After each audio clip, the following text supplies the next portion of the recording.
Lecture 9 chapter 2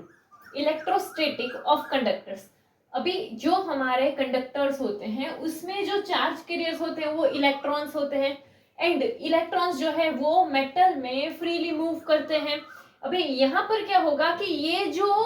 electrons होते हैं वो रेंडमली मूवमेंट करते हैं, कोई भी डिफरेंट डायरेक्शन में वो रेंडमली मूव करते हैं कि जैसे अगर यहाँ पर है तो ये ऐसे ऐसे ऐसे ऐसे रेंडमली जो है वो मूवमेंट करते हैं इलेक्ट्रॉन्स।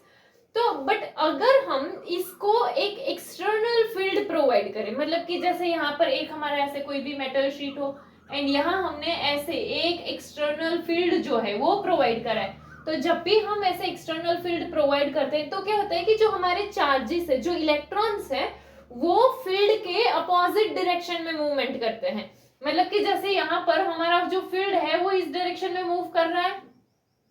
तो इसमें क्या होगा कि हमारा जो चार्ज होगा, जो इलेक्ट्रॉन होगा, वो इस डायरेक्शन में मूवमेंट देगा।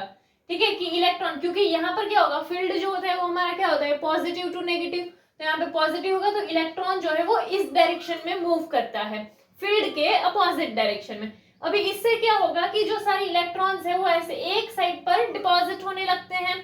एंड फिर सेम वे क्या होता है कि जो पॉजिटिव है इसीलिए वो जो दूसरा साइड होता है, दूसरा सरफेस होता है, उधर पे डिपॉजिट होने लगते हैं। तो यहाँ पर क्या होगा कि यहाँ पर नेगेटिव चार्जेस हो जाएंगे, यहाँ पर पॉजिटिव चार्जेस हो जाएंगे, तो इसीलिए यहाँ पर ये अपना एक इंटरनल फील्ड बनाएगा, मतलब कि यहाँ से ऐसे एक इलेक्ट्रिक फील्ड बनेगा, पॉजिटिव टू नेगेटिव ऐसे। तो ये जो फील्ड था हमारा वो क्या था, एक्सटर्नल फील्ड था। अभी यहाँ पर ये जो फील्ड बना वो क्या होगा, इंटरनल फील्ड होगा। तो जब भी हमारा internal field and external field दोनों का मैग्नीट्यूड इक्वल हो जाता है, मतलब कि E internal equals to E external जब हो जाता है, यानी कि दोनों का वैल्यू जब इक्वल हो जाता है, तो उस टाइम पे ये जो चार्जेस है वो जो यहाँ पर ऐसे डिपॉजिट हो रहे थे वो डिपॉजिट होना स्टॉप हो जाते हैं।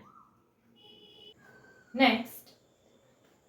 Electrostatic field inside the conductor is zero. अभी हमारे पास अगर कोई कंडक्टर है तो उसके अंदर वाले पार्ट में जो इलेक्ट्रिक फील्ड होता है वो जीरो होता है। अभी हमारे जो है इसमें फ्री इलेक्ट्रॉन्स आए हुए होते हैं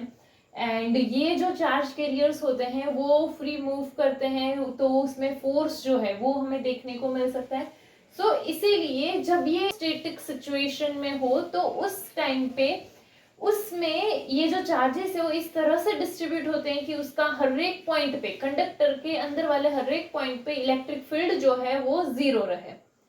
इसके अलावा कि जो हमारा कंडक्टर है तो उसकी सरफेस पर इलेक्ट्रिक फील्ड जो होता है हर एक पॉइंट पे वो सरफेस के परपेंडिकुलर होता है। अभी ये जो है इलेक्ट्रिक फील्ड सरफेस के हर एक पॉइंट पे परपेंडिकुलर होना क्यों जरूरी है, क्योंकि अगर ऐसा नहीं होता है तो फिर हमें जो है इलेक्ट्रिक फील्ड का कोई एक कंपोनेंट मिलेगा एंड जिसकी वजह से जो हमारा ये जो फ्री इलेक्ट्रॉन्स है और you can say free charges जो है उसमें फोर्स देखने को मिलेगा एंड इसीलिए यहाँ पर हमें जो है कि सरफेस में जो फील्ड होता है वो ऑलवेज परपेंडिकुलर होता है। इसके अलावा कंडक्टर जो है उसके इंटीरियर में कोई भी एक्सेस चार्ज नहीं होता है। अभी जब न्यूट्रल होता है तब तो पॉजिटिव एंड नेगेटिव सारे चार्जेस जो है वो इक्वल होते हैं, बट जब अगर सपोज कि कोई भी हमारा चार्ज कंडक्टर हो तो उस टाइम पर भी जो ये हमारे एडिशनल चार्ज है तो वो सिर्फ सरफेस पर ही रहते हैं, तो इसीलिए कंडक्टर के इंटीरियर में कोई भी एक्सेस चार्ज नहीं होते हैं। एंड इलेक्ट्रोस्टैटिक पोटेंशियल जो होता है वो पूरे कंडक्टर के लिए अगर हम देखें तो वो कांस्टेंट होता है। अभी उसका रीजन क्या है कि फील्ड जो है वो इनसाइड वाले पार्ट में तो जीरो है, तो जो हमारा इलेक्ट्रॉन है उसे सरफेस के इनसाइड एंड सरफेस पे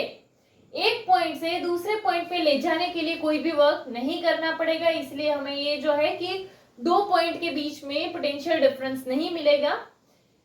इसके अलावा कि जो हमारा इलेक्ट्रिक फील्ड होता है सरफेस के लिए कोई भी चार्ज कंडक्टर के लिए वो हमें क्या मिलता है, sigma by epsilon naught into N cap के हिसाब से मिलता है। अभी ये अगर हम देखें तो कि जैसे सपोज कि यहाँ पर हमारे पास ऐसे कोई कंडक्टर है, इसमें हम एक कोई भी ऐसे एक पिल बॉक्स सोचते हैं कि जिसका एक पार्ट जो है वो सरफेस के इनसाइड में हो एंड एक पार्ट जो है वो सरफेस के आउटसाइड हो। इन शॉर्ट एक में जो है चार्जेस आएंगे, एक में नहीं आएंगे। तो यहाँ पर अगर हम देखें तो ये जो है हमारा फील्ड डायरेक्शन ये होगा एंड यहाँ पर एरिया वेक्टर भी क्या यही होगा। अभी ये जो इनसाइड वाला पार्ट देखे तो वहां पर जो हमारा फ्लक्स होगा, यहाँ पर तो चार्ज नहीं है तो जो फ्लक्स होगा वो क्या हो जाएगा, जीरो हो जाएगा। बट ये जो आउटर वाला पार्ट है यहाँ पे अगर हम फ्लक्स देखें तो वो हमारा फ्लक्स जो है वो किसके जितना आ जाएगा, ई डी एस के जितना आ जाएगा, ई डॉट डी एस होता है। बट यहाँ पर हमारा जो है कि एरिया वेक्टर इस डायरेक्शन में, फील्ड भी इसी डायरेक्शन में, दोनों का डायरेक्शन सेम है तो थीटा जीरो होगा, तो हमारा कॉस जीरो आएगा एंड कॉस जीरो का वैल्यू क्या होता है 1। तो इसीलिए यहाँ पर जो फ्लक्स मिलेगा वो क्या होगा, ई डी एस के जितना ही होगा। बट अगर हम गाउस के लॉ के अकॉर्डिंग देखें तो हमारे पास एक और फॉर्मूला है फ्लक्स का, वो क्या है, Q बाई एप्सिलॉन नॉट। अभी यहाँ पर अगर हम देखें तो हम इसका सरफेस चार्ज डेंसिटी ले सकते हैं कि सरफेस चार्ज डेंसिटी के लिए हमने एक फॉर्मूला देखा था ऐसा कि सिग्मा इक्वल्स टू क्या था हमारा, Q बाई एरिया, ए और एस दोनों में से कुछ भी लिख सकते हो, एरिया के लिए ऐसा बोला था। तो यहाँ पे कि ये यहाँ से यहाँ जाएगा तो ये वाला जो चार्ज है उसके लिए भी हम ऐसा फॉर्मूला बना सकते हैं ना कि सिग्मा एंड ये एरिया के लिए जो हमने जितना कवर्ड एरिया लिया है तो डी एस। चलो तो यहाँ पे अगर हम वो फॉर्मूला डालें तो क्या हो जाएगा, ई डी एस एंड फिर दोनों फॉर्मूला को कंपेयर करें तो यहाँ पर क्या आ जाएगा, sigma D S upon epsilon naught. D S तो चला गया तो इसीलिए क्या है, E equals to sigma epsilon naught. And अगर हम इसको वेक्टर के फॉर्म में डालेंगे तो यूनिट वेक्टर आएगा एन कैप।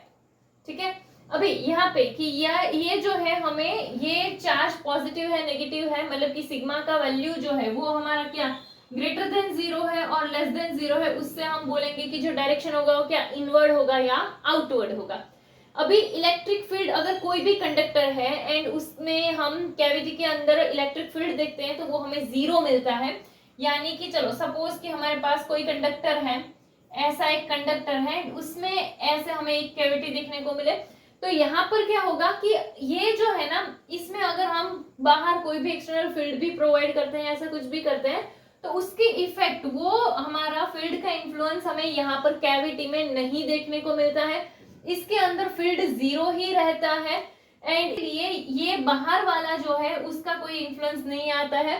तो इसीलिए यहाँ पर हम ऐसा बोल सकते हैं कि एक हमारा शील्ड जैसा वर्क करता है, इसीलिए इलेक्ट्रोस्टैटिक शील्डिंग जो है वो यहाँ पर डेवलप होता है।